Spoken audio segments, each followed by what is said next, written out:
Welcome and thank you for joining us again with another video. If you're watching this, you are probably in the section on the YouTube channel Gene Leon Ministries that's dealing with sermon tips.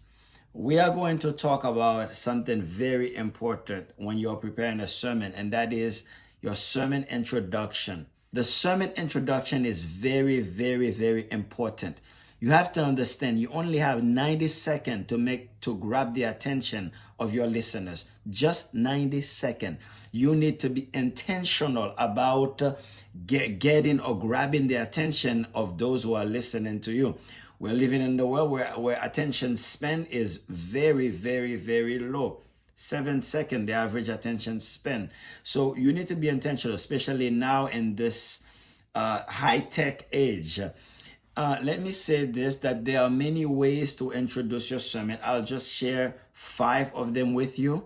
This is part 1. There's so much that could be said about introduction because it is that crucial, that important for you to understand that you need to be able to grab the attention of your audience right from the start. If you lose them during the introduction, you may lose them for the entire sermon.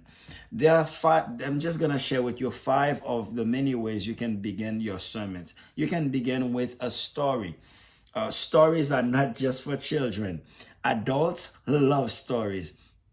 I remember when I first started preaching, I used to be always nervous, especially when I first when I get up there, I'd be shaking, I'd be nervous. And I found stories to be a very great way for me to not only to grab the attention of the listeners, but also it helps me. Because I noticed that every time I would begin my sermons with a story, the attention of the audience would not necessarily be on me, but if the story is captivating, they are so into the story. So that helps me relax a little bit. Stories are important. Second way you could begin your sermon is with a shocking fact or statistic. In a sermon, for instance, entitled, "I Want to Be Like Mike," you can begin your sermon by saying, did you know that over the past centuries, Michael has been the most popular male baby names 44 times. That's a shocking statistic. Then you can go from there and transition to the biblical Michael, who is actually Jesus Christ. Number 3, you can begin with humor, something funny, a humorous statement, a humorous story, a clean joke.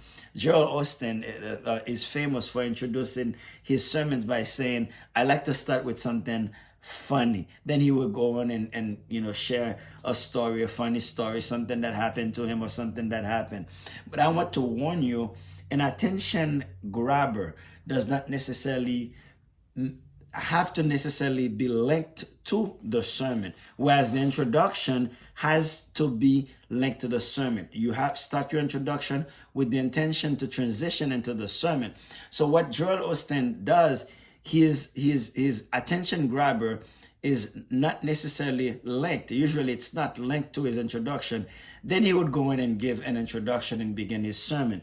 So if he failed to grab the attention of the audience during the introduction, then he already did it by sharing something funny or by sharing a humorous story to grab their attention.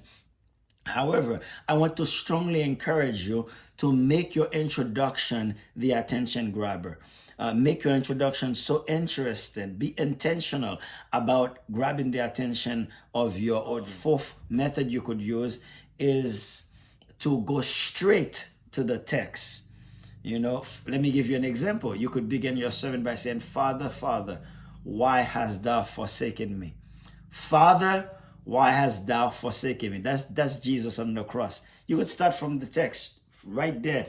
And then you could just proceed by saying nothing could be more disappointing. Nothing could hurt more than to be forsaken by the person you counted on the most, by the person you counted on the most, your mother, your father. That would grab the attention. You go directly into the text. Another way you could begin your sermon is to begin with the background of the book. You can say something like, the book of Luke, and then you just start talking about the background of the book of Luke. And thank you for joining us. Please subscribe, hit the bell so that you can be notified when we have our next video. Whatever is interest that you find to be interested in the channel, you're welcome to join. And share this with someone else. May God bless you, and see you next time.